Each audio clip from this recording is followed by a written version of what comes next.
परमेश्वर ने यूना नबी को भेजा कि जब वही नींद में जाकर परमेश्वर का प्रचार करो, राइट। लेकिन क्या हुआ, वो गया, वो तो उल्टा भाग लिया। परमेश्वर ने क्या किया, परमेश्वर ने एक मछली भेजी। परमेश्वर ने क्या किया, योना नबी के पास एक मछली भेजी। और याद रखिएगा, वो मछली योना को मारने के लिए, चबाने के लिए नहीं भेजी गई थी, उसकी हत्या करने के लिए नहीं भेजी गई थी, लेकिन वो मछली प्रभु ने इसलिए भेजी थी ताकि योना को सही स्थान पर पहुंचा दिया जाए। आपके जीवन में कई बार कठिनाइयां आएंगी, चुनौतियां आएंगी, निराशाएं आएंगी। मैं इस चीज को दावे से कहता हूं, कोई ये नहीं कह सकता कि प्रभु यीशु मसीह के पीछे चलने के बाद सब हरा हरा हो जाएगा। बल्कि आप पढ़िए, या तो जो लोग प्रभु के पीछे आए उसको किसी का सर फूट गया, किसी के हाथ, किसी की फांसी हो गई, किसी को जला दिया, किसी को काट दिया गया। कितना अच्छा लगता है जब हम पढ़ते हैं God loves you and has a wonderful plan for you. परमेश्वर आपसे प्रेम करता है और परमेश्वर के पास आपके लिए सुंदर योजना है। तो स्तिफनुस, उसके सर पर पत्थर मारे गए। क्या योजना स्तिफनुस के लिए नहीं थी? क्या योजना पौलुस के लिए नहीं थी? उसका गला काट दिया क्या पतरस के लिए थी? क्या परमेश्वर पतरस से प्यार नहीं करता था? सुनिए, समझिए, सिद्धांतों को समझिए। जब आप यीशु मसीह के पीछे चलेंगे तो दुनिया से, समाज को आपको जरूर तिरस्कार मिलेगा, लेकिन स्वर्ग में आपकी बड़ी महिमा होगी।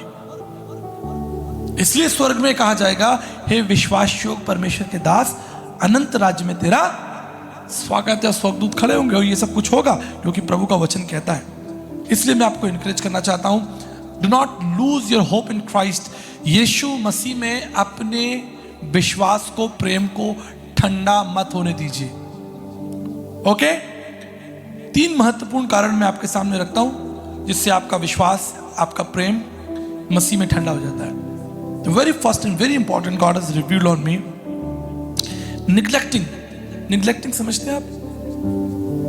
किसी भी रिश्ते को आप निग्लेक्ट करोगे तो वो बढ़ेगा। कोई दोस्त आपका बना हो, फिर आप उसका फोन ना उठाएं, बज रहा है 3 बार बज गया, ना उठाएं, क्या होगा? वो दोस्ती आपकी धीरे धीरे ठंडी हो जाएगी। Do not neglect Jesus in any way. अगर बच्चे भी आपसे बात कर रहे हैं, किसी गीत के द्वारा परमेश्वर आपसे बात कर रहा है, वचन के द्वारा परमेश्वर आपसे बात कर रहा है, परमेश्वर को अपने जीवन में कभी निग्लेक्ट मत कीजिए। उसे हल्का स्थान मत दीजिए, उसे बचा कुचा मत दीजिए, उसे सबसे अच्छा स्थान दीजिए। सुबह उठकर आप प्रार्थना में बैठ जाइए। Do not neglect him. Second important, idolatry, मूर्ति पूजा। ये वो मूर्ति पूजा नहीं जो संसार के लोग करते हैं, ये अलग मूर्ति पूजा है। जब आप प्रभु यीशु मसीह का स्थान किसी दूसरे व्यक्ति को दे देते हैं, किसी दूसरी चीज को दे देते हैं। वो कुछ भी हो सकता है, आपके अपने पर्सनल मोटिव्स हो सकते हैं, आपकी दोस्ती हो सकती है, आपका मनोरंजन, आपका Facebook, whatever it is, word views, comics, संसार की किताबें। मैं एक मसीह परिवार में गया, वहाँ वो मैगजीन रखी हुई थी स्टार डस्ट। मैंने कहा, आप स्टार डस्ट पढ़ते हैं? हाँ, महीने में आ जाती है, हमने इसका सब्सक्रिप्शन ले रखा है। Can you believe that? We as a believer of Christ, we are not here to study the star dust. हम यहाँ पर बाइबल पढ़ने पढ़ाने वाले लोग हैं। Do not do the idolatry, ठीक है? मूर्ति पूजा ना करें। अपना स्थान जो प्रभु को आपको देना है वो आपकी इच्छाओं को, earthly desires, focusing on self. बहुत बार हम अपने आप को बहुत फोकस करते हैं ना, अपनी डेंटिंग पेंटिंग में लगे, अपने बाल देख रहे हैं, अपने शीशे में खड़े हुए सोच रहे हैं, अपने बारे में सोच रहे हैं, कपड़ों के बारे में सोच रहे हैं, हम क्या खाएंगे, हम क्या पिएंगे। सेल्फ डिजायर, सेल्फ मोटिव में इतना लगे हुए हैं कि हमको परमेश्वर के बारे में मनन चिंतन करने के लिए वो पहला प्रेम तो क्या मैं कहता हूँ, वो तो आखिरी हो गया है भी नहीं, कि लाइफ से निकल ही गया वो, जैसे पवित्र आत्मा छोड़कर चला ही गया। Come on church, listen, do not lose your hope. And third very important God reveal on me, you know, lack of interest. मैं आपको बताना चाहता हूं, जब आपको बाइबल पढ़ने का मन ना करे, समझ लीजिए आप गलत मार्ग में यात्रा कर रहे हैं। If you do not have desire to read Bible or pray to the Lord, you are definitely walking in the sin. इसे किसी विद्वान ने कहा है कि sin will stop you reading Bible and Bible will stop you doing sin. पाप जो है, पाप, और पाप का मतलब ये बड़े नहीं है कि आप बैंक लूटने चले गए।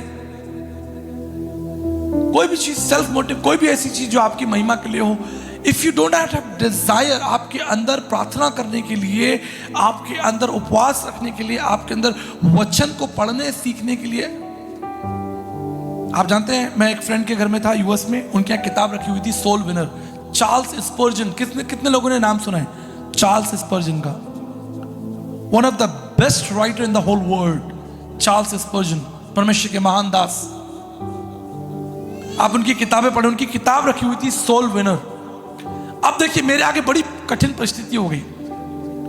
मैं अपने फ्रेंड के घर में हूं, मैं एक हफ्ते उनके पास रहा। ये बात अलग है कि उनके कुत्तों ने मुझे बहुत परेशान किया। एक हफ्ते में बहुत परेशानी में रहा मैं, वो बात मैं आपको ऑफ कैमरा बाद में कलीसिया के बाद बताऊंगा।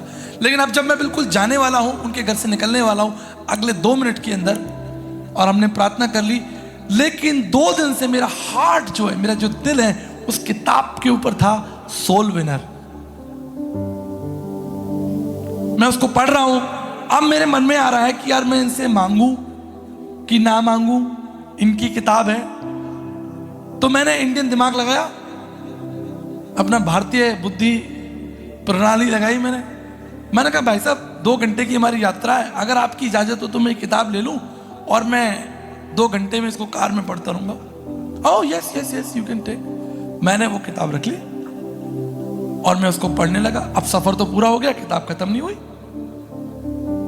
लास्ट में मेरे मित्र को कहना पड़ा कि भाई साहब आप इस किताब को ले जाओ। Do you have that love for Jesus कि भाई मुझे प्रभु के लिए यह काम करना है। अब वो यहां नहीं मिलती जल्दी किताब, इंडिया यहां कहां मिलेगी। लास्ट दिन मेरे पास समय भी नहीं खरीदने का, मैं तो जहाज में बैठने वाला हूं। लेकिन वो किताब मुझे क्यों चाहिए? क्योंकि उसमें परमेश्वर के महान दास चार्ल्स स्पर्जन बता रहे हैं कि इस संसार में सबसे अच्छा काम तुम कर सकते हो वो ये कि आत्माओं को प्रभु के लिए जीतो। अगर तुम आत्माओं को नहीं जीत रहे हो, आत्माओं को जीतने का दर्शन बोझ तुम्हारे अंदर नहीं है, तो तुम यीशु मसीह को नहीं जानते हो। That's a wonderful statement. अगर तुम्हारे पास अपनी कलीसिया के लिए, अपने चर्च के लिए विजन नहीं है, अपने चर्च में आने वाले लोगों के लिए, जवानों के लिए, बच्चों के लिए विजन नहीं है, आप यीशु मसीह को नहीं जानते हो। अगर आप में बाइबल पढ़ने की रुचि नहीं है, प्रार्थना करने की, कितने लोग घुटने पे प्रार्थना करते हैं? हाथ उठाइए, दिखा दीजिए मुझे अपना हाथ। कोई बात नहीं, हो जाए आज, दूध का दूध पानी का पानी। अगर आपके अंदर घुटनों पर बैठकर परमेश्वर को धन्यवाद और प्रार्थना करने की इच्छा नहीं है, तो आप मसीह को नहीं जानते। Jesus is first in your life. Lack of interest. मैंने एक जवान से पूछा बाइबल पढ़ते हो? हाँ पढ़ता हूं। कौन सी, क्या पढ़ते हो? कहते नीति वचन। अरे भैया नीति वचन पढ़ने से तुम कितना स्ट्रांग हो जाओगे? Come on, I know it's part of the Bible, वचन का ही हिस्सा है। लेकिन क्या तुम जीवन भर नीति वचन ही पढ़ते रहोगे? तारीख के अनुसार आज 22 तारीख पढ़ के नीति वचन जल्दी से हम कॉलेज चले गए। अरे पौलुस की 13 पत्रियां कौन पढ़ेगा? प्रकाशित वाक्य कौन पढ़ेगा? अय्यूब की पुस्तक, शमोपदेश की पुस्तक को कौन पढ़ेगा? You must have desire and interest to kneel down, pray and seek God's will and seek His face. Praise the Lord. शांति इतनी कैसे हो गई? Hello, okay, now listen. 4 महत्वपूर्ण बातें जो आपको मसीह में मजबूत करेंगी। 4 इंपॉर्टेंट थिंग्स। सबसे पहले, your first encounter with Jesus Christ. जब आपकी मुलाकात प्रभु यीशु मसीह से हुई थी, उस समय को याद कीजिए। आप कितने खुश थे, कितने एक्साइटेड थे, कितने घंटे बाइबल पढ़ते थे, कैसे प्रार्थना करते थे। उस समय को आप याद कीजिए। और ये विशेष रूप से मैं आपको बताना चाहता हूं, जो अन्य जाति परिवार से आते हैं, ये उनके लिए बहुत इंपॉर्टेंट है। मसीहों का तो पता नहीं उन्होंने कब शुरू की, कब खत्म की, कहां चल रहे हैं, कहां नहीं चल रहे, कुछ पता नहीं उनका। पर जो गैर मसीह, उनको मालूम है कि हमने अपने जीवन की यात्रा कब शुरू की थी, वो तारीखें थी, वो महीना था, वो व्यक्ति हमारे पास में आया था, उसने मुझे एक बाइबल दी थी, उसने मुझे एक किताब दी थी। उनके पास एपिसोड्स हैं, उनके पास घटनाओं का क्रम है। लेकिन मसीहों के पास घटनाओं का क्रम नहीं है, क्योंकि वो तो बचपन से देखते चले आ रहे हैं। उनके लिए बड़ा मुश्किल होगा कि पहली बार हमने यीशु मसीह को कब स्वीकार किया था या कब हमने उसको अपना प्रभु माना था। लेकिन फिर भी अगर आपके पास ऐसा कोई आपको समय या ऐसा दृश्य याद आता है तो आप मनन कीजिए, चिंतन कीजिए। इजराइलियों के बारे में आप अध्ययन करेंगे, वहां पर हम देखते हैं कि कैसे परमेश्वर ने बार बार इजराइलियों की रक्षा की। उनका इतिहास आज हम पढ़ते हैं, गो इन द पास्ट, इतिहास में झांक कर देखें कि परमेश्वर ने लोगों की कैसे सहायता की, वही परमेश्वर आपकी सहायता करेगा। Go back in the history, whether it is in your personal life और in the document of the Bible. आपकी निजी जिंदगी से या बाइबल के अध्यायों में आप जाएं और ढूंढें कि परमेश्वर ने उनकी कैसे सहायता की। आप रीग्रेन कर पाएंगे, उस लव को पुनः स्थापित कर पाएंगे। राइट? दूसरी इंपॉर्टेंट चीज, prioritize the authority of Christ. जब तक आप यीशु मसीह को अथॉरिटी नहीं देंगे, लिसन, मैं बहुत इंपॉर्टेंट बात आपको कम शब्दों में समझाना चाहता हूं। आपको अपने मुंह से बोलना पड़ेगा कि प्रभु, मैं अपने जीवन में आपको अपना प्रभु स्वामी बनाता हूं। जब आप उसे अधिकार देंगे, जैसे डॉक्टर के सामने आप बैठ जाते हैं, लेट जाते हैं और डॉक्टर जो अपना काम शुरू कर देता है। वकील को आप अपना सारा किस्सा चिट्ठा बता देते हैं कि भाई देखिए, दुनिया से आप लड़ रहे हो, लेकिन वकील को आपको बताना पड़ेगा कि जी मैं तो ये काम करके आया हूं। राइट? आपको ट्रस्ट बताना ही पड़ेगा, वो बात करनी ही पड़ेगी। आपको प्रभु के सामने बैठना पड़ेगा, क्राइस्ट को वो अथॉरिटी आपको देनी पड़ेगी। आप देखिए जक्कई के जीवन में, जक्कई ने यीशु मसीह को अपना प्रभु स्वीकार किया। उसने वो प्रायोरिटी प्रभु यीशु मसीह को दी। उसने अपना धन गरीबों में बांट दिया और प्रभु के पीछे हो लिया और प्रभु को उसने अपना प्रभु कहा। थोमा के बारे में भी हम पढ़ते हैं ना, उसने भी प्रभु के सामने घुटने टिकाए और कहा, हे मेरे प्रभु, हे मेरे परमेश्वर। सो फर्स्ट थिंग, इतिहास में जाइए और ढूंढिए कि परमेश्वर ने इतिहास में लोगों की कैसे सहायता की, परमेश्वर ने आपकी कैसे सहायता की। जब आप बीमार थे, कमजोर थे, निराश थे, उस समय आपकी गवाहियां कितनी मजबूत थी। आप खड़े होकर लोगों को बोलते थे, प्रभु ने मेरे जीवन में ये बड़े काम किए। आज वो गवाहियां क्यों नहीं होती? पहले तो आप माइक में आकर गवाही देते थे कि भाई मेरा घर नहीं था, मुझे प्रभु ने घर दिया, मेरे पास साइकिल नहीं थी। पहले तो हम साइकिल भी खरीद लेते थे तो भी हम परमेश्वर की गवाही देते थे।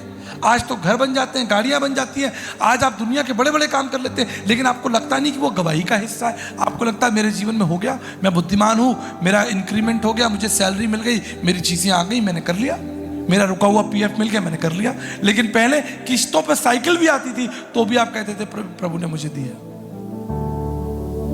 आपके पास धन्यवाद देने के, आदर देने की महिमा थी, रीजंस थे। तीसरा important, act with love, not just a duty, act with love. अब कई बार क्या होता है कि हमने बजाने के लिए बोल दिया, अब आप बोल दिया तो बजा रहे हैं, गा रहे हैं, लेकिन दिमाग में हमारी चिंताएं चल रही हैं।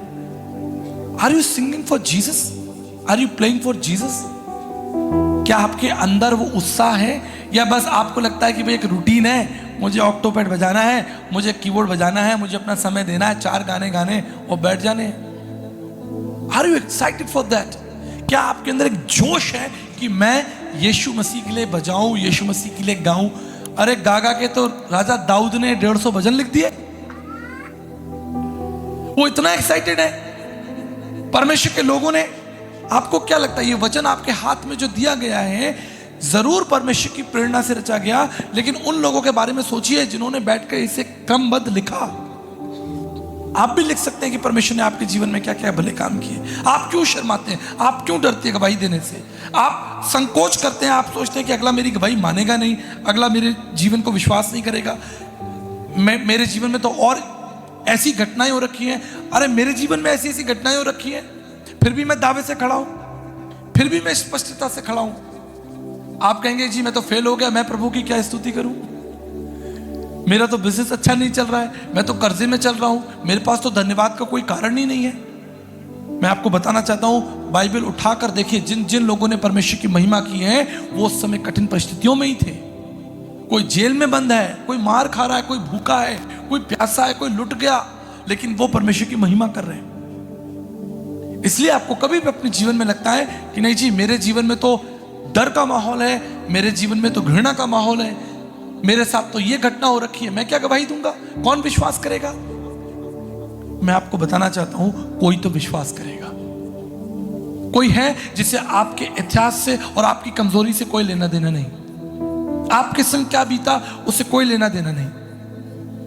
जब आप मसीह को बांटेंगे उस तक मसीह का संदेश पहुंच जाएगा। ये ऐसा होगा कि कोई डॉक्टर है जो परेशान है, लेकिन उसने आपको दवाई दी, लेकिन आप तो चंगे हो गए। डॉक्टर परेशान है, उसकी अपनी परेशानियां हैं, निजी जिंदगी में परेशानियां हैं, लेकिन उसने क्या किया, एक पेशेंट आया, पेशेंट को दवाई दी, पेशेंट तो चंगा हो गया। मेरे जीवन में कई ऐसे कारण थे कि मैं सेवा आगे ना कर सकूं, या मेरे जीवन में ऐसे थकान के कारण थे कि मैं छोड़ दूं, क्या करूं, आगे बढ़ने के साधन नहीं दिख रहे, अंधकार दिख रहा है। लेकिन मैं आपको बताना चाहता हूं, मैंने उस समय जब सबसे कठिन समय चल रहा था, मैंने बड़े प्रेम के साथ परमेश्वर की सेवा को थामे रखा। कोई फॉर्मेलिटी नहीं थी, लेकिन मैंने कहा नहीं, मैं इस परमेश्वर की सेवा करता रहूंगा, मैं इससे दूर नहीं जाऊंगा। इससे दूर जाना मेरे लिए खतरा होगा, इससे हटना मेरे लिए खतरा होगा। कई बार हमारे संग क्या हो जाता है, कोई किसी की बात किसी को बुरी लग जाती है, चर्च के नाम पर बिल फट जाता है कि हम चर्च नहीं आएंगे, उसने हमारे वो आएगा तो हम नहीं आएंगे, उसने मुझसे ऐसा बोल दिया, उसने मेरे संग ऐसा कर दिया। याद रखिएगा, शैतान चोरी करने, घात करने और नष्ट करने आता है, लेकिन परमेश्वर जीवन देने आया है।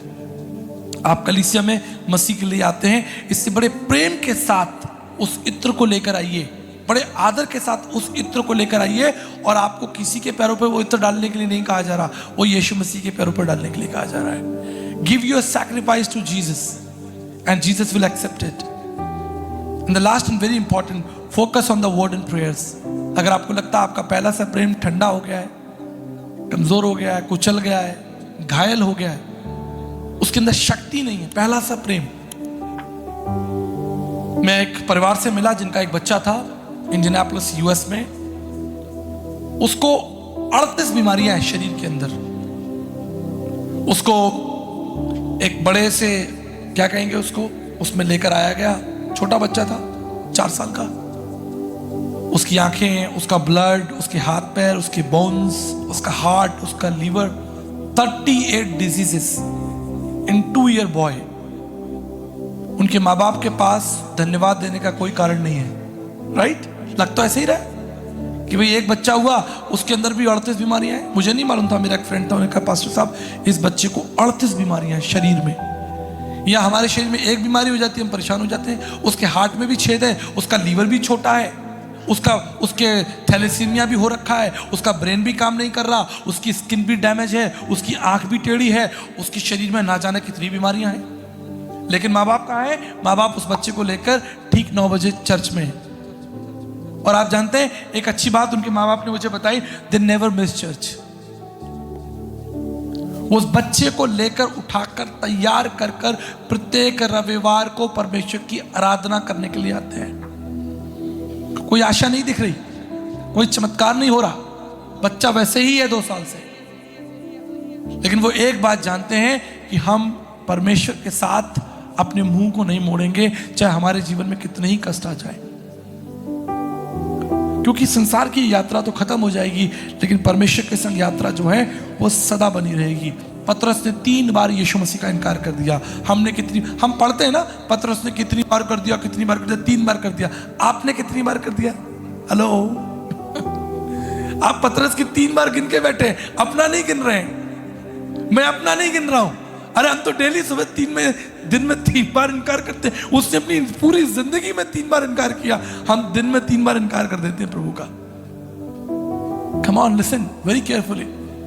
दूसरों के ऊपर आरोप लगाना तो चर्च इज ए प्लेस जहां आप अपना मूल्यांकन कर सकते हैं। कई बार हमारे लिए भी, पास्टर्स के लिए भी बड़ा दुखदाई हो जाता है, हम जरा संदेश दे दे तो वो आदमी दिल पे ले लेता है, हमारे लिए दिया। अरे भाई तुम्हारे लिए ही तो दे रहे हैं।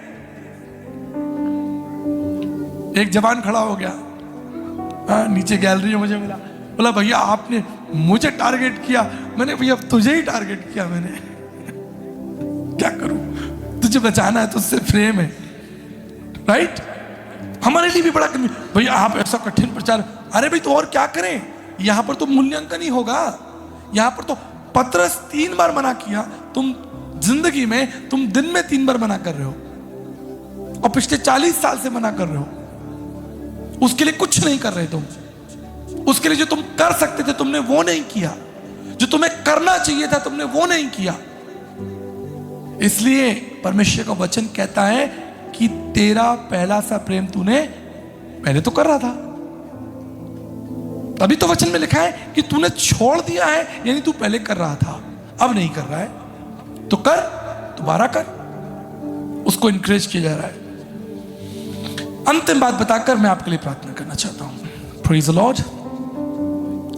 प्रकाशित वाक्य 3 उसके 11 में लिखा है, मैं शीघ्र आने वाला हूं। पढ़े 3:11, वेरी इंपॉर्टेंट। मैं शीघ्र ही आने वाला हूं। लिसन, जो कुछ तेरे पास है उसे थामे रहे, कोई भी व्यक्ति तेरा मुकुट ना छीन ले। मेरी बात याद रखिएगा, मुकुट आपको दे दिया गया है, तभी तो छीनने की बात हो रही है। छीनने की संभावना तभी तो है जब आप कहेंगे मेरे पास मुकुट है ही नहीं, कोई क्या छीनेगा। लेकिन वचन कहता है कि आपको मुकुट दे दिया गया है और छीनने की संभावना दिख रही है। पहला सा प्यार ठंडा होने की संभावना दिख रही है, प्रभु से मुंह मोड़ लेने की संभावना दिख रही है, तब जब आप अकेले हैं, निराश हैं, आप कमजोर हैं, फाइनेंशियल इश्यूज हैं, हेल्थ इश्यूज हैं। लेकिन इसी समय आपको स्थिर रहना है, खड़े रहना है। जब यीशु मसीह नाव में थे, नाव जब उनकी शिष्यों की डगमगा रही थी, तो यीशु मसीह ने पतरस से कहा कि पतरस उतर, मेरे पास आ। Jesus gave him authority to come and walk on the water। जब उसने ये सुना कि प्रभु ने कहा है तो वो चल दिया, सब कुछ ठीक था, पानी पर चल रहा था, लिटरल।